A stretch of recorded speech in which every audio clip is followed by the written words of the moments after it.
같이 사도신경으로 신앙 고백하심으로 7월 7일 금요일 아침 예배를 하나님 앞에 드립니다. 나는 전능하신 아버지 하나님, 천지의 창조주를 믿습니다. 나는 그의 유일하신 아들, 우리 주 예수 그리스도를 믿습니다.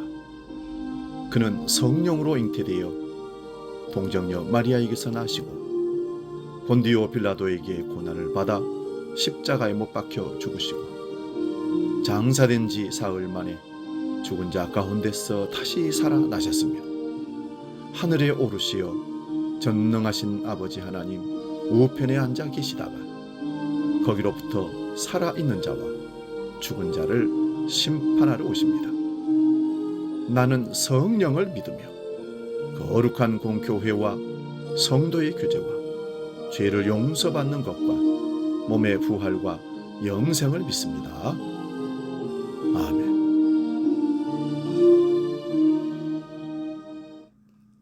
찬송가 91장 슬픈 마음 있는 사람 함께 찬송합니다.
오늘 아침 우리에게 주시는 하나님 말씀은 신약성경 누가복음 15장 25절에서 32절까지입니다. 신약성경 122면에 있습니다. 이 말씀 봉독할 때에 살아계신 주님의 음성을 들을 수 있기 바랍니다. 누가복음 15장 25절에서 32절 지금 봉독합니다. 마자들은 밭에 있다가 돌아와 집에 가까이 왔을 때에 풍악과 춤추는 소리를 듣고 한 종을 불러 이 무슨 일인가 물은데 대답하되 당신의 동생이 돌아왔음에 당신의 아버지가 건강한 그를 다시 맞아들이게 됨으로 인하여 살진 송아지를 잡았나이다 하니 그가 노하여 들어가고자 하지 아니하거늘 아버지가 나와서 권한대 아버지께 대답하여 이르되 내가 여러 해 아버지를 섬겨 명을 어금이 없거늘 내게는 염소 새끼라도 주어 나와 내 벗을 즐기게 하신 일이 없더니 아버지의 살림을 장녀들과 함께 삼켜버린 이 아들이 돌아오매 이를 위하여 살찐 송아지를 잡으셨나이다. 아버지가 이르되 예 너는 항상 나와 함께 있으니 내 것이 다 네 것이 이로되 이 내 동생은 죽었다가 살아났으며 내가 잃었다가 얻었기로 우리가 즐거워하고 기뻐하는 것이 마땅하다 하니라. 아멘. 오늘 봉독한 말씀으로 슬픈 잔치 이런 제목으로 말씀의 은혜를 나눕니다. 여러분 잔치는 기쁨의 상징이죠. 그래서 슬픈 잔치라는 말이 제목으로는 합당치 않습니다. 그런데 어떤 사람에게는 기쁨의 잔치이지만 어떤 사람에게는 슬픔의 잔치일 수 있다는 것입니다. 오늘 본문에는 아들을 찾는 아버지의 얘기 우리는 너무 잘 압니다. 우리는 흔히 이를 탕자의 얘기라고 합니다. 오늘은 특별히 본문을 읽을 때 둘째 아들이 아닌 첫째 아들과 아버지의 대화에 초점을 두고 본문을 나누고 싶습니다. 28절에 보면 첫째 아들은 노하여 들어가고자 하지 아니하거늘 이라고 말씀합니다. 그는 왜 화가 났을까?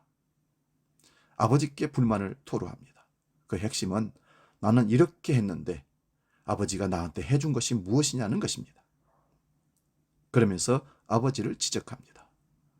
우리 자녀들 중에도 형제를 편애한다고 생각하거나 아니면 다른 사람들과 다른 부모들과 달리 나에게 지원이 없을 때 아버지, 어머니는 나에게 해준 것이 무엇이냐고 따지고 달라드는 것을 본 적이 있습니다.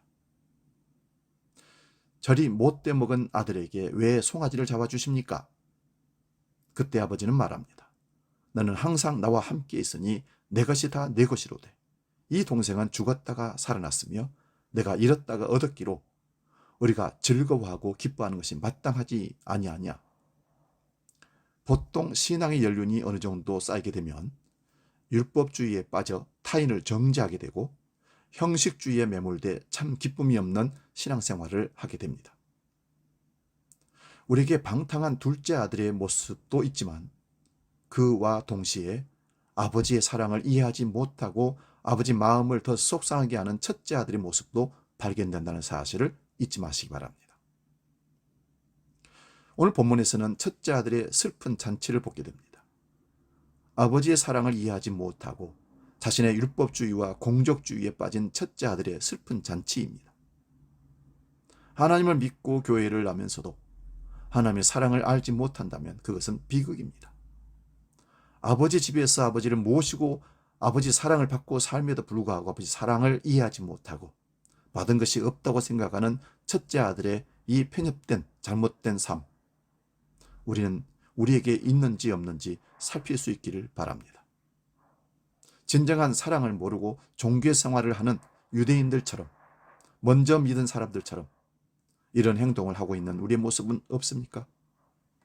큰아들은 먹고 사는데 누리는데 부족함이 없는 삶을 살면서도 기쁨이 전혀 없었습니다. 아버지의 뜻을 잘 알지 못했기 때문입니다. 아버지의 뜻은 무엇입니까? 디모데전서 2장 4절을 보면 하나님은 모든 사람이 구원을 받으며 진리를 아는 데 이르기를 원하신다고 합니다. 이것이 아버지의 뜻입니다. 그리스도 예수 안에서 우리를 성도들을 향하신 하나님의 아버지의 인류 구원의 뜻을 알게 되면 우리는 항상 기뻐하고 쉬지 않고 기도하고 범사에 감사할 수 있는 그런 삶을 살 수 있는 것입니다. 슬픈 잔치가 기쁨의 감사의 잔치가 될 수 있다는 말씀입니다. 신앙생활은 날마다 기쁨의 잔치 같은 삶이어야 합니다. 교회 생활도 매주일 기쁨의 잔치가 벌어지듯 기쁨으로 예배하고 나누고 섬기고 함께하는 것이어야 합니다. 그리스도인은 이웃이 슬픔으로 살아가는 것을 보고 기쁨의 잔치로 초대해야 할 사명이 있습니다. 에스더 9장 22절을 봅니다.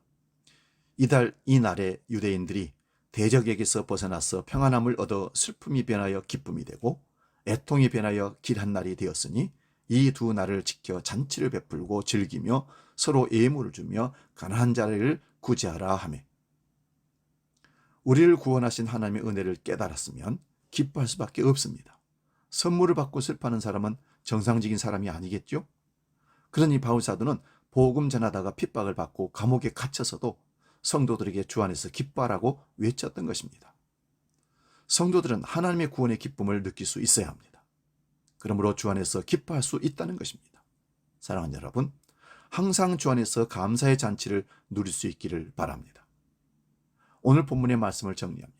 첫째 아들처럼 자기의 공적과 율법주의에 빠져 나 홀로 분노하여 슬픈 잔치에 참여하지 말고 하나님 아버지의 큰 사랑과 구원을 깨달아 뜻을 알아 기쁨의 잔치, 감사의 잔치에 참여하는 저와 여러분 될 수 있기를 바랍니다.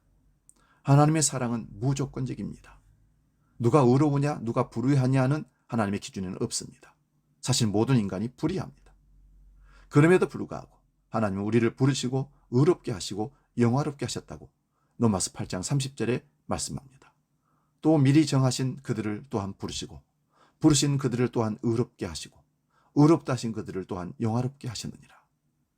이 깨달음을 통해 기쁨과 감사의 잔치에 모두 참여하는 신앙의 여정 되시기를 주의 이름으로 축원드립니다. 기도합니다. 거룩하신 아버지, 왜 슬픔의 잔치가 되었는지를 우리가 확인했습니다. 아버지, 우리가 주님을 통해 아버지를 만나고 하늘 구원 얻은 그리스도인으로 성도로 날마다 기쁨의 잔치에 참여하는 믿음의 삶을 살게 해 주시옵소서. 무엇 때문에가 아니라 무조건 우리를 사랑하신 하나님을 사랑하고 그 은혜에 덧입어 늘 감사와 찬송이 넘치는 복된 신앙, 우리의 생활이 될 수 있도록 인도하여 주시옵소서. 주기도록 기도합니다. 하늘에 계신 우리 아버지, 아버지의 이름을 거룩하게 하시며 아버지의 나라가 오게 하시며 아버지의 뜻이 하늘에서와 같이 땅에서도 이루어지게 하소서. 오늘 우리에게 일용할 양식을 주시고 우리가 우리에게 잘못한 사람을 용서하여 준 것 같이 우리 죄를 용서하여 주시고 우리를 시험에 빠지지 않게 하시고 악에서 구하소서. 나라와 권능과 영광이 영원히 아버지의 것입니다. 아멘.